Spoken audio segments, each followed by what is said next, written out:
चाहे micro finance से आप लोन लें चाहे स्मॉल फाइनेंस बैंक से लोन लें, दोनों से आप जब लोन लेते हैं तो दो इतनी बड़ी जो गलतियां हैं आप कर बैठते हैं, जिसके वजह से आपको जा कर के लास्ट में बहुत बड़ा भुगतान करना पड़ जाता है, बहुत सारा ब्याज देना पड़ जाता है।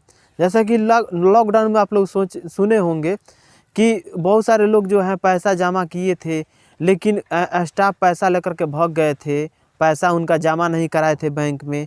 अभी जा कर के वो लोग जब चेक करा रहे हैं तो उनके नाम पे बहुत बड़ा अमाउंट ओडी दिखा रहा है, इतना का ओडी उतना का ओडी, मतलब ओडी में ज़्यादा चल रहा है, एनपीए में क्लाइंट चली गई है। तो इसी के बारे में हम बात करेंगे। तो किस प्रकार से दो गलतियां आप कभी मत करिएगा, और उसी गलतियां के बारे में बताएंगे कि कौन सी आपकी गलती होती है जिसके कारण से आप बहुत बड़ा अमाउंट ब्याज का ब्याज पैसा का पैसा आप भरते हैं। तो वो कौन सी गलती है हम बता रहे हैं। वीडियो में आगे बढ़ने से पहले आप लोग से छोटा सा रिक्वेस्ट है कि अभी तक मेरे चैनल को सब्सक्राइब नहीं किए तो सब्सक्राइब कर लीजिएगा, बेल आइकन को प्रेस कर लीजिएगा ताकि सभी नोटिफिकेशन आप लोगों को मिलता रहेगा। दोस्तों, आप लोग सुने होंगे कि लॉकडाउन में बहुत सारे लोग हैं, जो लोग अगर जमा नहीं किए तो उनका तो कोई बात नहीं है, जो लोग अगर जमा किए हैं उनका भी डिफरेंट पाया जा रहा है। किस प्रकार से, जैसे कि मान लीजिए उस टाइम में तो बहुत सारे स्टाफ थे जो कि आपके घर पे जा नहीं पाते थे कोरोना की वजह से, कि कोई अगर जो पढ़ा लिखा नहीं है उसको कैसे मालूम चलेगा कि ऑनलाइन कैसे इसका पेमेंट कर सकते हैं। तो इस पीरियड में इस सिचुएशन को देखते हुए जो बैंक के स्टाफ थे, माइक्रो फाइनेंस के स्टाफ थे, वो उनके द्वार पे नहीं जाते थे पैसा लेने।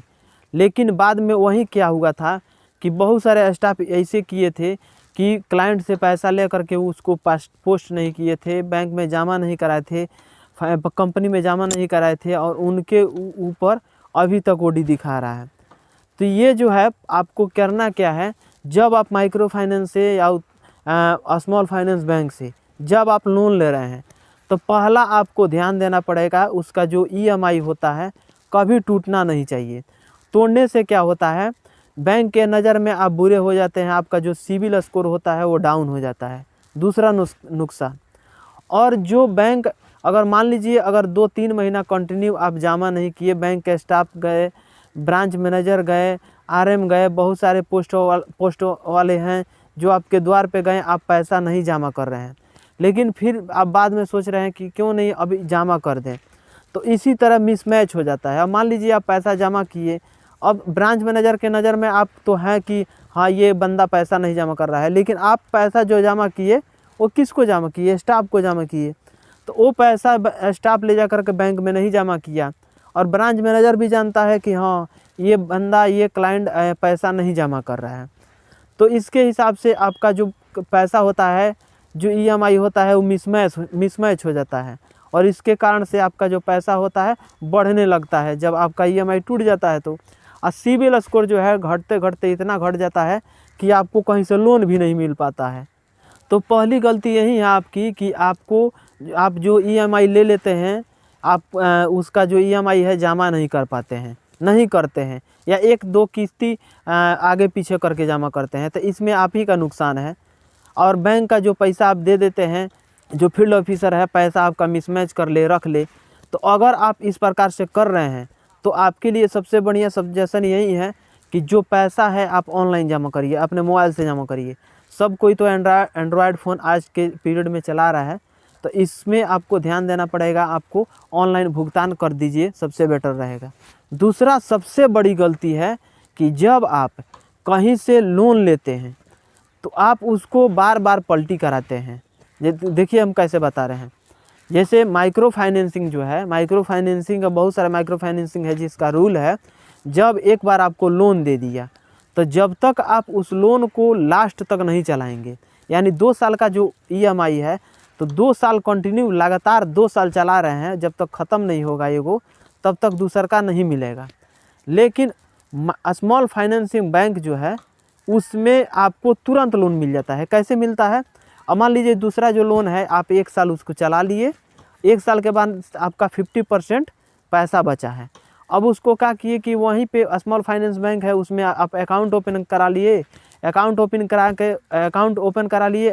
कराने के बाद से आप बोले कि हमको दूसरा लोन चाहिए। अब जो पैसा है आपके पास बकाया, वो पैसा वो काट लेगी और दूसरा लोन दे देगी। अब इसमें नुकसान क्या है हम बता रहे हैं। जब आप लोन लेते हैं तो जब जितना बार फाइनेंस का यही नियम है, कहीं से आप लोन लेते हैं, बैंक का यही नियम है, कहीं से आप लोन ले रहे हैं, तो ये एक ही नियम है कि जब जितने बार आप लोन लीजिएगा उतने बार आपका बीमा कटता है। जब तक आप बीमा नहीं कराइएगा तब तक आपको लोन नहीं मिलने वाला है।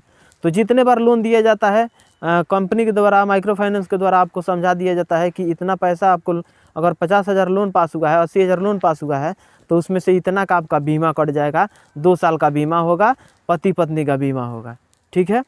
लेकिन आप 2 साल का जब बीमा कराए हैं तो फिर अगर 1 साल उसको चला लेते हैं या फिर उस पैसा को जमा करा करके फिर दूसरा लोन लेते हैं तो नुकसान किसका होता है? बीमा का। ये जो 2 साल का बीमा है उसमें तो आपका बीमा गया, 1 साल का बीमा आप एक ही साल उसमें कवर हो पाया, दूसरा साल आपका कवर नहीं हो पाया, फिर आप उसी में दूसरा बीमा करा लिए। तो बीमा का पैसा जो होता है, अगर 80,000 रुपया लेते हैं तो कम से कम 2,500-3,000 रुपया उसमें बीमा का कट जाता है। तो एक बार में 2,500-3,000 आपका जो ब्याज है, ब्याज के अलावा 2,500-3,000 रुपया आपका एक्स्ट्रा जा रहा है। तो उसमें नुकसान किसका है? आपका है। तो आपको अगर कहीं से लोन ले रहे हैं तो ये ध्यान में रखिएगा कि जब तक उसका EMI ख़त्म नहीं होता है तब तक आपको दूसरा लोन नहीं लेना है। अगर आपको लोन लेना है तो आप ध्यान में रखिएगा कि बीमा का पैसा आपका वेस्ट जाएगा। 2,000-3,000 रुपये आपका बीमा का पैसा वेस्ट जाने वाला है। उसका वो पैसा जो बीमा का एक बार जमा हो जाता है वो दोबारा मिलता नहीं है, चाहे किसी में आप बीमा कराइए। इस प्रकार से 2 नुकसान हो जाता है और इस नुकसान से आपको बचना है। आई होप कि वीडियो पसंद आया होगा तो दोस्तों के पास शेयर कर दीजिएगा, एक लाइक कर दीजिएगा। मिलेंगे नेक्स्ट वीडियो में। आज के लिए बस इतना ही। जय हिंद।